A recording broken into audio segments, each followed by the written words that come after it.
म्हणून वृत्तीची आणि विचाराची निर्भयता ही मला वाटतं आज आवश्यक आहे. टागोरांनी आपल्या गीतांजलीमध्ये या देशाच्या भवितव्याचं चित्रण करताना कुठेतरी परमेश्वराजवळ वेगळं पसायदान मागितलं आहे. असा देश, असं जग, असा समाज मला हवा देवा. कसा हवा? Where the mind is without fear and head is held high, where knowledge is free, where words come out from the depth of truth, where tireless striving stretches its arms towards perfection. आणि पुढचा भाग एकदम शेवटचा सांगतो, where the mind is led forward by thee into ever widening thought and action, into that heaven of freedom my father let my country away. आता wear the mind is led forward by thee into ever widening thought and action. Ever widening thought and action किती अर्थपूर्ण शब्द आहेत. आणि म्हणून मला वाटतं की निर्भयता ही आवश्यक आहे. पण आपण आपली मतं सांगत नाही, मोठी अडचण येते, कारण दडपण असतात. आपलं मत व्यक्त केलं तर त्याचे परिणाम भोगावे लागतील. ख्रिस्त व्हावं लागेल, सॉक्रेटिस व्हावं लागेल, गॅलिलिओ व्हावं लागेल. आणि म्हणून आपली मतं आपण सांगत नाही, कारण जीवाचं मूल्य द्यावं लागेल.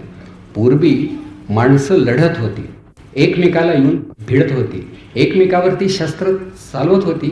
जय किंवा पराजय काहीतरी होत होतं, कोणीतरी पडत होता, तो धरातीर्थी तिथेच गतप्राण होत होता. हे ठीक आहे, हे उघड होतं. पण आता माझ्या मतानिशी मला प्रकट होता येत नाही, केवढी मोठी अडचण आहे. म्हणजे माझं मत मी कोणालाही सांगू शकत नाही, निदान विचार प्रतिपादनाच्या पातळीवरती तरी मला ते सांगता आलं पाहिजे. आणि म्हणून विचारांची बैठक, विचारांचं रूप हा एक महत्त्वाचा भाग आहे. आणि तो आपल्याला का राहिला नाही, तर याचं कारण एक प्रकारची भीती वाटते प्रत्येकाला. कोणीतरी म्हटलं आहे की आता आजाराची भीती उरली नाही, वाघ लांडग्यांची भीती राहिली नाही, सैतानाची भीती राहिली नाही, भूत बाधा आणि संबंध यांची भीती राहिली नाही. पण माणसाला माणसाची भयंकर भीती वाटते, कारण माणूस पूर्वी माणूस होता आणि आता माणूस नाही. हेच खरं माणसांचं दुःख आहे. आणि लोकशाही ही माणसांसाठी असते, माणसाने उभी केलेली असते. अशा स्थितीत माणसं व्यक्तिगत पातळीवर आपला एक एक गुण जर गमावून बसली तर लोकशाही अस्तित्वात येणार कशी, ती वर्धमान राहणार कशी, हा खरा प्रश्न आहे. म्हणून निर्भयता हवी. आणि एखादं मत आपणाला रुचणार नाही ही शक्यता आहे. मतामध्ये विविधता असते, अनुभूतीमध्ये विविधता असते, प्रत्येकाची धारणा भिन्न असते, व्यक्तिमत्व भिन्न असतं, पूर्वानुभव भिन्न असतात. हे भिन्नत्व मोठ्या इतमामानं स्वीकारून यांचं हे मत आहे, पण माझं वेगळं मत आहे, असं खरं आपणाला विनयानं म्हणता आलं पाहिजे. आणि त्या दृष्टीनं लोकशाही ही तत्त्वचिंतन, विचारमंथन, मोकळा विचार, दिलखुलास मन आणि समस्यांचं चिंतन याच्याशी संबंधित आहे. आणि लोकशाही ह्या अत्यंत आदर्श असा एक मला वाटतं प्रकार आहे. म्हणजे राज्यव्यवस्थेचा, समाजव्यवस्थेचा, म्हणजे ते एक जीवनविषयक तत्त्वज्ञान आहे, जीवनाची ती एक रीत आहे. लोकशाही ही लोकशाही असली पाहिजे. ठामपणा पाहिजे, योग्य तो पवित्रा घेतला पाहिजे, काही तत्त्वज्ञान असलं पाहिजे आणि त्या दिशेनं वाटचाल केली पाहिजे. मग आता हा आमचा अलीकडचा विचार झाला, डेमोक्रेसी वगैरे आता आपण म्हणतो, ती राज्यघटना अस्तित्वात आली, बाबासाहेबांनी खूप परिश्रम केले आणि सामाजिक न्यायाची गरज आहे. राजकीय स्वातंत्र्य या देशामध्ये येईल, पण सामाजिक स्वातंत्र्य राहणार नसेल, गावागावामधले दलित आणि स्त्रिया यांची अवहेलना घडणार असेल तर कुठली समता आणि तिचा कसला प्रकाश आमच्या वाट्याला येणार. त्या सामाजिक न्याय ही समाजाची गरज आहे, सोशल जस्टिस यावर त्यांनी भर दिला. हे सगळं झालं, उत्तम झालं, होणं गरजेचं होतं. पण प्रश्न असा आहे की हे सगळं करण्यासाठी आमच्याजवळ वैचारिक किंवा भावनाविषयक ऐपत आहे का, हा प्रश्न आहे. शिवाजी महाराजांच्या काळात त्या मानानं परिस्थिती सोपी होती असं मला वाटतं. याचं कारण असं की जीवनाविषयी भारतात काही विचार झाला होता. माणूस हा देवाच्या जवळचा आहे, देव हा माणसामध्ये आहे, ईश्वराची प्राप्ती याची देही याची डोळा घडली पाहिजे, हा आमच्या विवेचनाचा, तत्त्वचिंतनाचा हा एक शिखरबिंदू होता. आम्ही हे मानत होतो की नरदेह प्राप्त होणं यामध्ये अगदी अघटित काहीतरी आहे. माणसासारखं शरीर नाही, माणसासारखं मन नाही, माणसाचा जन्मासारखा जन्म नाही, म्हणून याची जन्मी उत्तमात उत्तम गोष्टी संपादन केल्या पाहिजेत. त्यातही असुरी संपदेपेक्षा दैवी गुणसंपदा श्रेष्ठ आहे आणि म्हणून धर्म, अर्थ, काम, मोक्ष हे पुरुषार्थ साधनही केलं पाहिजे. हा विचार वातावरणाचा भाग झाला होता. परंतु हा प्रत्येकाला कळत होता असं नाही. सर्वम खलु इदम ब्रह्म, अयम आत्मा ब्रह्म, अहम ब्रह्मास्मी असं आम्ही म्हणत होतो. तो विचार म्हणून चांगला होता, ते स्फुरण होतं, विचारसुद्धा नाही. पण दलितामध्ये ब्रह्म नाही का, स्त्रियांच्यामध्ये ब्रह्म नाही का, अहम ब्रह्मास्मी म्हणण्याचा अधिकार गरिबांना नाही का, निरक्षरांना नाही का? तो आहे. हे सांगण्यासाठी पैसाच्या खांबाला टेकून ज्ञानेश्वरांनी पुन्हा एकदा भावार्थ दीपिकेचा प्रपंच थाटला. परंतु तो विचार सर्वांपर्यंत पोहोचला नाही. चांगला विचार होता. जसं शेवटी सूर्यासमोर काही ढग असावेत आणि ते ढग आपल्याला जवळचे असावेत, आसमान व्यापणारा त्याचा प्रकाश आपल्या वाट्याला केवळ ढगामुळे येऊ नये, तसं भारतीय तत्त्वज्ञानाचा सूर्य आकाशामध्ये तळपत असताना सुद्धा खाली अंधार दाटला होता. याचं कारण काही आग्रही लोकांच्या दुराग्रहीपणाचे ढग भारताच्या आभाळामध्ये तेव्हाही होते आणि आजही आहे. भगवद्गीतेमध्ये उपनिषदांचं सार आहे. उपनिषदांची रचना आरण्यामध्ये झाली आहे. भगवद्गीता सांगणारा गोपालकृष्ण होता. तो गोपालन करत होता. सांदीपनीच्या आश्रमात राहत होता. लाकडाच्या मुळ्या वाहत होता. शेतीसुद्धा करू शकत होता. तो गोपालकृष्ण होता. म्हणजे गाईगुरांशी त्याचा संबंध होता. तो शेतकरीच होता. तेव्हा ही भगवद्गीता एका शेतकऱ्यानं जगाला सांगितली आहे. उपनिषद कालामधले सगळे ऋषी हे ऋषीवलच होते. म्हणजे या देशाची संस्कृती ही शेतामळ्यामध्ये आणि अरण्यामध्ये जन्माला आलेली आहे. आता हा विचार जर सगळ्यांना कळला असता तर पुढचे बरेचसे अनाचार टळले असते असं मला वाटतं. पण आम्ही सगळे स्वार्थी. सहलीला गेलो तरी स्वतःच्या डब्यात जर चांगलं काही असेल तर डबा झाकून खाण्याकडे आमचा फार मोठा कल अजूनही आहे शक्य. आणि दुसऱ्याच्या डब्यात जर काही चांगलं असेल तर ते नंतर आपण घ्यावं असंही आम्हाला वाटतं. म्हणजे अशी वृत्ती खरोखर नसावी.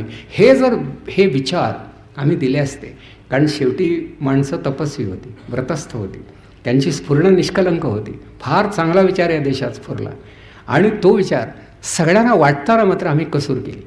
जसं काही वेळा दुष्काळामध्ये काही वाटण्यासाठी कपडे, लत्ते, धनधान्य, पैसे दिले जातात. काही भूकंपग्रस्त भागामध्येही असं काही वाटप केलं जातं. तर देताना या हेतूनं दिलं जातं, पण वाटप राहूनच जातं. कारण ज्याच्या हाती ते असतं त्याच्याच वाट्याला ते जातं आणि त्याला ते वाटप वाटतं. ते तत्त्वज्ञानाच्याही बाबतीत घडलं आणि त्यामुळं या देशातला चांगला विचार लोकांपर्यंत गेला नाही.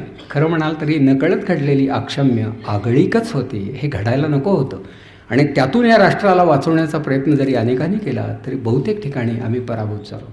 पण तो विचार होता. म्हणून शिवाजी महाराजांच्या काळामध्ये शेवटी विचाराचं अधिष्ठान होतंच की. नाहीतर इकडे काबूल कंदारपासून नर्मदेच्या तीरापर्यंत पसरलेलं मोगलांचं राज्य होतं.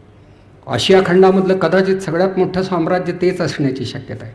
खाली ही तुमची निजामशाही, आदिलशाही, इमादशाही, बरीदशाही या सगळ्या आहेतच. म्हणजे बहुसंख्य प्रदेश हा बाहेरून आलेल्या लोकांनी व्यापलेला होता. ठीक आहे, या भूमीमध्ये दीर्घकाळ राहिल्यामुळं त्यांना काही अधिकार प्राप्त झाले असतील. जसं अमेरिकेत गेलेल्या भारतीयांना ग्रीन कार्ड मिळतं तसं भारतामध्ये त्यांनाही मिळालं असेल असं आपण मानू. परंतु आचार विचाराचं काय, तत्त्वज्ञानाचा काय प्रश्न आहे. तुम्ही इथे राहाल परंतु आम्ही योग मानतो, तुम्ही मानता का? नाही. आम्ही उपासना मानतो, तुम्ही मानता का? नाही. हा प्रकार आलाच की हो तिथे.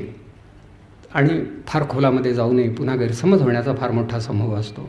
अर्थात त्या संभाव्यतेला भिवूनही सत्यकथन केलंच नाही तरी मग पुन्हा सत्याची प्रतारणा घडते. असं हे दुहेरी दुःख आहे.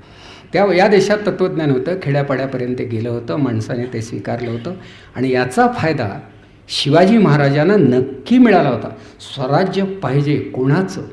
भारतीयांचं. या देशामध्ये पिढ्यानपिढ्या ज्यांचे वाडवडील नांदत आले त्यांच्या हाती सत्ता असली पाहिजे.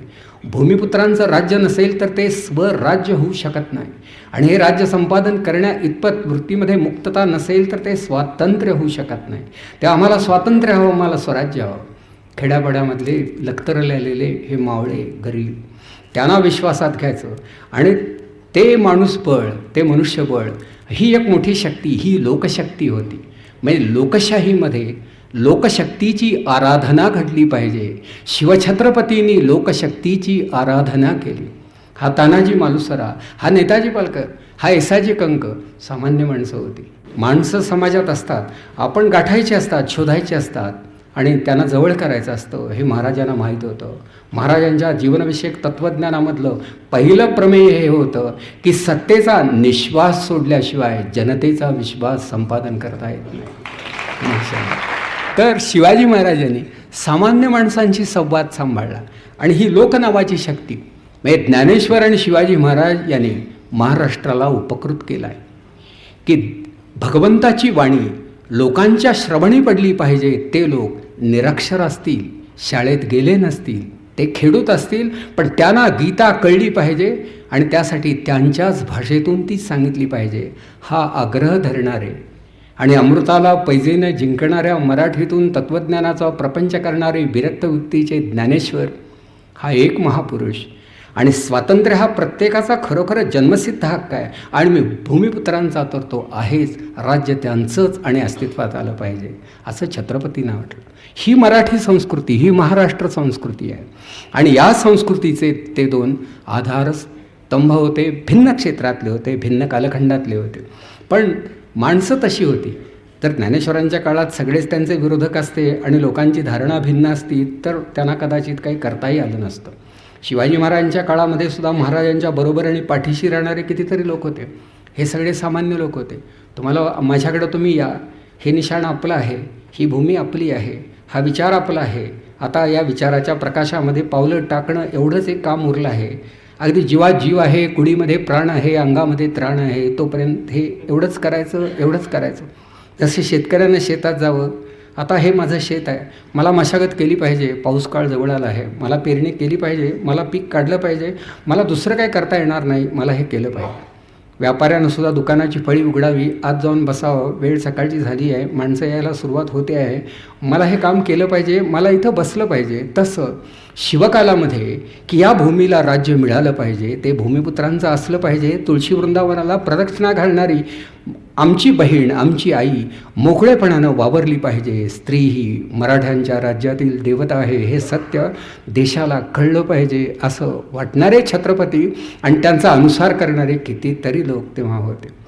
मग त्यावेळी पैसा हे एवढं मोठं मूल्य नसावं असं मला वाटतं. हल्ली आपण पैशाचा फार विचार करतो, करावा लागतो, परिस्थिती बिकट आहे, हे अगदी खरं आहे. कारण फर्स्ट क्लासचं तिकीट काढायचं झालं जास्त पैसे लागतात. फर्स्ट क्लासने जावं असं प्रत्येकाला वाटतं.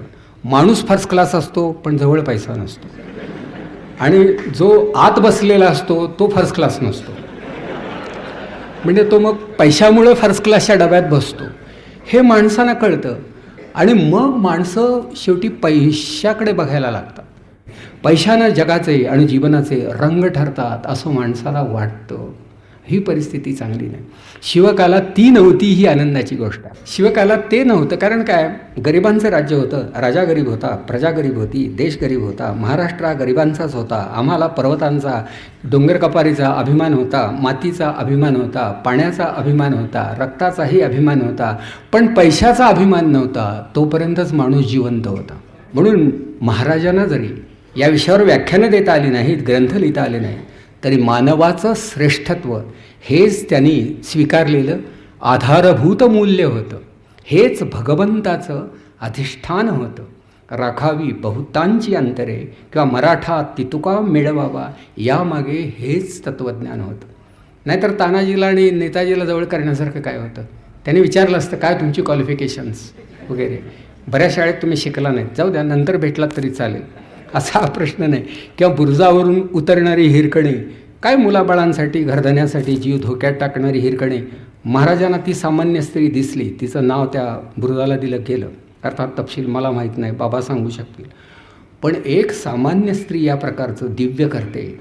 तिच्या जीवनामध्ये उत्कट जीवन मूल्य असतं.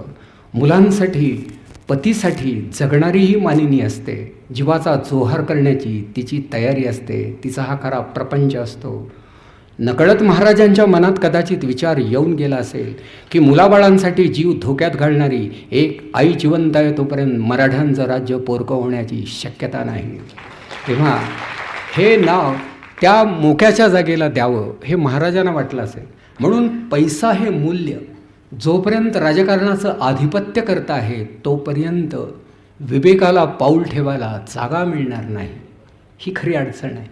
पण शिवाजी महाराजांच्या काळात माणसंच तत्वाची होती, माणसं नेकीची होती. मग बाबा उगीच वेडे झाले का? आता म्हणजे नुकतेच 75पर्यंत आलेले आणि ज्यांनी केवळ इतिहास कथनानं सुद्धा शतायुषी व्हायला हरकत नाही. कारण इतिहासाचं सामर्थ्य, आज आम्ही काय प्राध्यापक आहोत पण बाबा त्यांना खरं किती दिवस या भूतलावर ठेवायचं हे ठरवण्याचं काम आता त्यांच्याही हाती नाही आणि माझ्याही नाही. पण जो तेजस्वी इतिहास ते सांगत राहिले तो तेजस्वी इतिहास त्यांच्या कुडीमध्ये तेज ओतल्याशिवाय राहणार नाही. आणि ते तेज शिवकालात होतं. त्यावेळी ती माणसं सबब सांगत नव्हती, निधडेपणानं लढत होती, तत्वासाठी जगत होती. काही हो उलगडा होत नाही. बाबांना तो झाला असेल. आता त्या शिवा काशिदाचा पुतळा कुठे त्या पन्हाळगडावरती उभा राहिला आहे. मी पाहिला नाही, पण त्याचा फोटो पाहिला. तर वेडा माणूस शेवटी महाराजांना त्या वेड्यातून बाहेर काढण्यासाठी जीवदान देतो. महाराजांना एक वेगळी वाट दाखवतो. महाराज गडाच्या बाहेर पडतात. पुढे गेल्यानंतर तो महाराजांची वस्त्र अलंकार परिधान करतो, प्रति शिवाजी होतो, पालखीत बसतो, उलट दिशेनं जातो. शत्रूची दिशाभूल घडवण्यासाठी हे सारं नाट्य तो करतो. नाट्याच्या गाभ्यात इतिहास असतो. तो महाराजांना सांगतो, महाराज तुम्ही असे जा, मी असा जातो. त्याला हे कळत असतं की आपण शिवाजी महाराज नाही, ही विलंबना का होईना शत्रूला कळेल. आणि मग आपला मृत्यू ठरलेला आहे. शिरच्छेदा व्यतिरिक्त आपल्या वाट्याला काहीही येणार नाही हे कळत असूनसुद्धा हसत मुखानं शिवाजी महाराजांचं रूप धारण करून पालखीत बसणारा दुसरा शिवा काशीत भेटणार नाही. आणि म्हणून असं वाटतं की जीवासाठी, तत्वासाठी, निशाणासाठी, धर्मासाठी जीव देणारी माणसं त्या काळात झाली. आणि म्हणून कोणीतरी मराठ्यांच्या इतिहासामधला चमत्कार म्हणून सांगितला आहे तो असा की अमेरिकेसारख्या प्रगत राष्ट्रामध्ये अगदी घरामध्ये टी व्हीवरती तुम्हाला दिसणारी माशी असेल, तिच्या पंखावरची धूळसुद्धा तुम्ही बसल्या जागी बसून पाहू शकता. आणि चंद्राला ज्यांची पावलं टेकली त्यांच्या पावलाचे तळही तुम्ही घरात बसून पाहू शकता. इतकं दूरदर्शन तुम्हाला शक्य आहे. पण तुम्हाला तुमचा राष्ट्राध्यक्ष वाचवता येत नाही. कुठून तरी गोळी येते, त्याच्या उरात घुसते. परंतु शिवाजी महाराजांच्यावरती घाव घालण्याचा प्रयत्न जेव्हा जेव्हा घडला तेव्हा मारेकऱ्याचे हात वरच्या वर उडवले गेले. याचं कारण काय होतं तर शेवटी जीवाची पाखर घालणारी ही सामान्य माणसं, त्यांच्या श्रद्धेची जी दुर्बीण त्यांच्या हातात होती, ती दुर्बीण पुन्हा या जगाच्या कुठल्याही प्रयोगशाळेत तयार झाली नाही. आणि त्यामुळे हे रक्षण मिळालं नाही. शिवाजी महाराजांच्या बाबतीत हा धोका नव्हता का? पण तो असूनसुद्धा माणसं उभी होती. महाराज आम्ही आपले आहोत. याला निष्ठा, याला इमान म्हणतात. मला असं वाटतं किमान एवढी निष्ठा, त्या निष्ठेचा एक कण जरी मिळाला तरी पुरे आहे. मी इतके ते लोक मोठे होते. म्हणून कुठेतरी तानाजी बाजीप्रभू यांना मानलं पाहिजे. म्हणून सर्वपल्ली राधाकृष्णन कधीतरी इंग्लंडमध्ये दिलेल्या एका व्याख्यानामध्ये म्हणाले होते की आत्म्याचं मोठेपण हाच मोठेपणाचा आत्मा असा आम्ही भारतीय मानतो. आणि आमच्या सर्व तत्त्वज्ञानाचं सार नेमकं त्यामध्ये आहे. ते तत्त्वज्ञान हे या सामान्य आणि अशिक्षित लोकांनासुद्धा कळलेलं होतं. खरं शिकलेला कोणाला म्हणायचा यावर परिसंवाद घ्यायलाही हरकत नाही, पण न शिकलेल्या लोकांनासुद्धा त्यात सहभागी होण्याची संधी द्यावी. म्हणजे त्या काळी लोक लौकिकार्थानं शिकलेले नव्हते, पण जाणते होते. आज ज्ञानेश्वरी MA विद्यार्थ्यांना तरी कुठं कळते आणि अध्यापकांची तरी काय गत असते. मोठ्या म्हणजे सायासानं तो प्रयोग एकेका तासाचा करावा लागतो. आणि त्या काळी सामान्य माणसांना ती कळली, याचा अर्थ सामान्य माणसांना समज होती हे निर्विवाद आहे. तर माणसं उठून गेली असती, त्यांना काय बांधून ठेवलं नव्हतं कोणी की ऐका शेवटच्या 18व्या अध्यायापर्यंत. तेव्हा ओम नमोजी आद्या वेद प्रतिपाद्या जय जय स्वसंवेद्या आत्मरूपा. अरे हे कळत होतं. स्वसंवेद्य म्हणजे काय, आत्मरूप म्हणजे काय, वेदप्रतिपाद्य म्हणजे काय, आद्य म्हणजे काय, हे कळल्याशिवाय ज्ञानेश्वरी कळू शकत नाही. ती नेवासी या गावच्या लोकांना कळत होती. याचा अर्थ असा की त्यांना त्यांच्याजवळ कळते पण होतं. आणि शिक्षणाचा आणि कळण्याचा संबंध कुठेतरी यावा ना. न शिकता कळत असेल आणि शिकूनही कळत नसेल तर न शिकणं हे शिकण्यापेक्षा बरं असं कधी कधी वाटतं. पण कळणं महत्त्वाचं आहे. आणि म्हणून तर ज्ञानेश्वरांनी शेवटी की पहिल्यांदा अज्ञानाचं खंडन केलं आणि नंतर ज्ञानाचंही. न कळण्यापेक्षा कळणं चांगलं, पण कळण्यापेक्षा कळणारा चांगला. कळणारा नसेल तर कळणारच नाही. श्रेष्ठ कोण तर तो ज्ञाता. म्हणजे अशा दिशेनं तो प्रवास त्यांनी केला आहे. म्हणून त्यांच्यासमोर बसलेली जी माणसं होती ती कळणारी होती. म्हणून ती लोकशाही नसतानासुद्धा लोकशाहीचं एक आदर्श रूप तिथे प्रकट झालं होतं. फक्त त्याला लोकशाही हे नाव नव्हतं.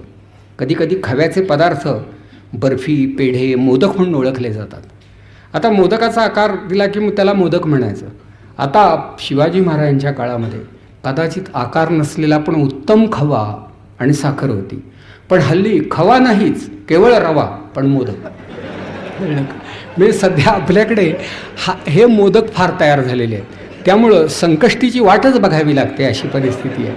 आणि सकाळी उठल्यावर आमची नजर कशाकडे की चंद्रोदय कधी, म्हणजे त्या बेतान आपलं खरं काय ते अंतर्मनाला सूचना देता येते की इतका काळ आपली आणि अन्नपदार्थांची ताटातूट होणार आहे, इतकी सहनशीलता लागणार आहे. परंतु त्या काळी रणांगणात समरांगणात एकदा शिलंगणानंतर जे जात असतील त्यांना घरी कधी येऊ कळत तरी असेल का हो? येईन किंवा नाही याची खात्री नाही, पुन्हा बायको दिसेल सांगता येत नाही. अशा स्थितीत ती माणसं जात होती. हल्ली गेल्याबरोबर 2 तासात मी फोन करतो, मी घराबाहेर जो पडलो तो अजून घराबाहेरच आहे, पण घरातच येणार आहे, कारण बाहेर मला फारशी किंमत नाही, तर कळलं का, पण तरी तुला मी कळवतो आहे वगैरे. असला हा सगळा प्रकार आहे. आणि आता ती माणसं 2-2 महिने 3-3 महिने स्वारीवरती गेल्यानंतर भेट नाही, आणि बायका संसार पाहत होत्या, चालवत होत्या. अरे ही स्त्री मुक्तच होती, बद्ध असती तर हे या समरांगणामधल्या सैनिकांचे संसार सावरणं तिला शक्य झालं असतं का? विचार करा. म्हणजे हा सुद्धा विचार करायला हरकत नाही असं माझं मत आहे. नाहीतर मी परत येईपर्यंत तू काही करू नकोस, कळलं का. आता सासूबाई देवाघरी आणि नवरा समरांगणात आणि आज्ञेची वाट पाहणाऱ्या जर त्या असत्या तर सगळं अडलं असतं. पण मी जाणार, मोड धरणार, पिकाला पाणी पाजणार, स्वयंपाक करणार, मुलांना जेवू घालणार, माझी कामं करणार, असं म्हणणाऱ्या स्त्रिया होत्या. आणि त्या काळी सामान्य माणसाला खरोखरच म्हणजे काही स्वतःचं एक जीवनविषयक असं तत्त्वज्ञान होतं. ती पिढाची माणसं आज हवी आहेत, म्हणजे त्यांच्या नावाचा धावा करावा, जप करावा, एवढी ती मोठी होती. मला तर असं वाटते काय हरकत नाही कुठंच तरी कोणाच्या तरी नावाचा जप करण्यापेक्षा तानाजी तानाजी तानाजी बाजी प्रभू, अर्थात तितकी निष्ठा पाहिजे आणि कळलं पाहिजे आपण काय म्हणतो आहे ते. नाहीतर शेवटी आपला वेळ घालवण्याचं साधन म्हणून त्यात बघू नका की तो जीवावर उदार होतो. आणि मी साधं पेन्सिल जरी कोणाला दिली परीक्षेच्या वेळी तरी ती मिळेपर्यंत हालत नाही तिथून, हे तुम्हाला सांगतो. म्हणजे पेन कधी कधी सही करायला आपण देतो, पण आपण मूळ अगत्यपूर्वक थांबतो, कारण पुन्हा काय सांगता येत नाही, म्हणजे ही वस्तू मिळेल याची खात्री नाही. तेव्हा आपण ती घेईपर्यंत जायचं. मग जीव देण्याची तयारी ठेवणारी असंख्य माणसं ज्या कालखंडामध्ये महाराष्ट्रानं निर्माण केली, तो त्याचा तेजस्वी कालखंड कोणत्या नावानं ओळखला जातो याला फारसा अर्थ नाही. ती राजसत्ता असेल, ती लोकसत्ता नसेल, पण ती मानवसत्ता होती, ती मूल्यसत्ता होती, ती तत्वसत्ता होती, ती देवसत्ता होती, ही श्रेष्ठ सत्ता होती. हे तर मान्य करायला पाहिजे. इकडे आपण लोकसत्ता हे नाव देतो आहे, पण लक्ष बातम्यांवरती आहे.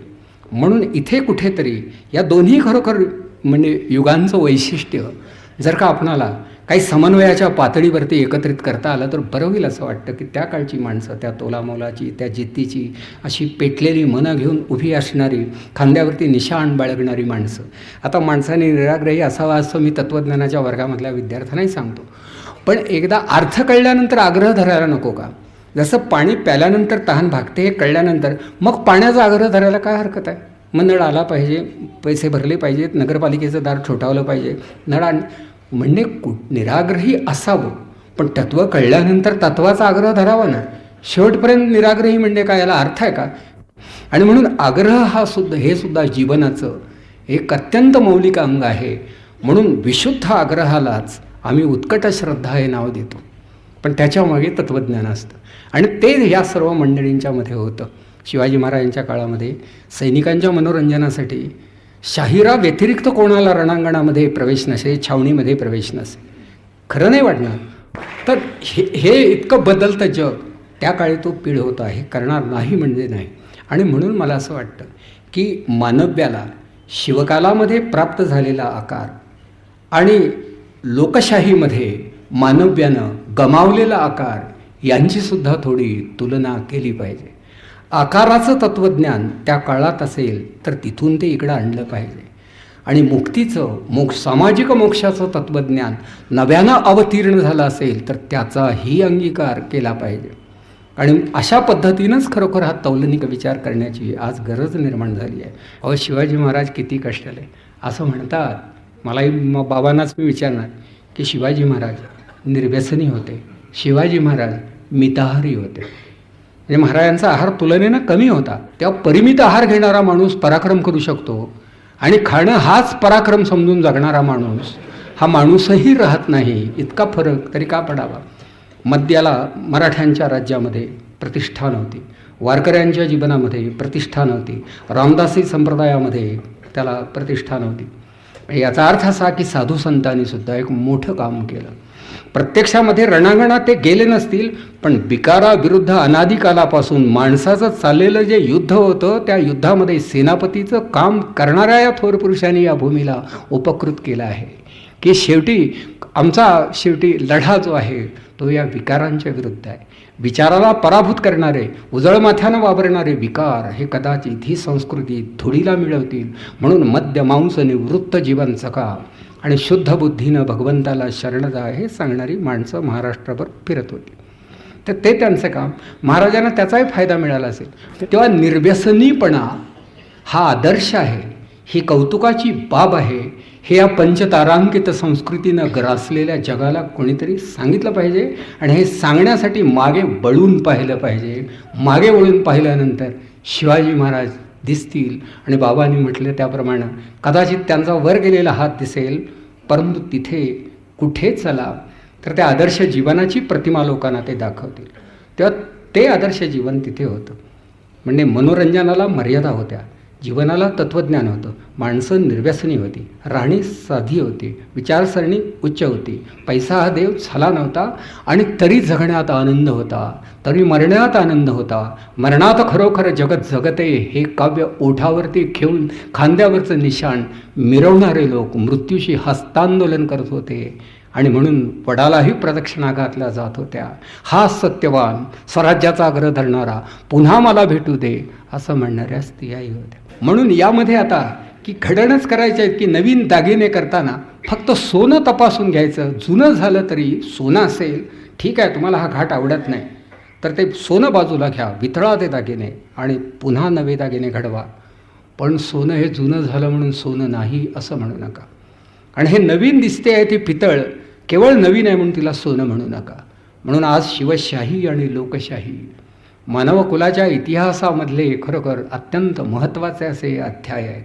अगत्यपूर्वक ते जाणून घेतले पाहिजे, याचं चिंतन हे घडलं पाहिजे.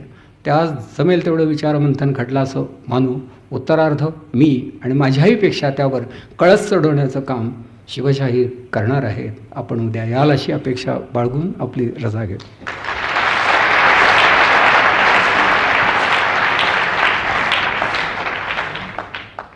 आकाशवाणी औरंगाबाद केंद्राच्या वतीनं संत एकनाथ रंगमंदिर औरंगाबाद इथं 6 आणि 7 फेब्रुवारी 1996ला कैलासवासी पुरुषोत्तम मंगेश लाड स्मारक व्याख्यानमाला आयोजित करण्यात आली होती. या व्याख्यानमालेतील श्रीयुत बाबासाहेब पुरंदरे यांचं अध्यक्षीय प्रास्ताविक आणि प्राचार्य शिवाजीराव भोसले यांच्या व्याख्यानाचा संपादित पूर्वार्ध आपण ऐकत होता.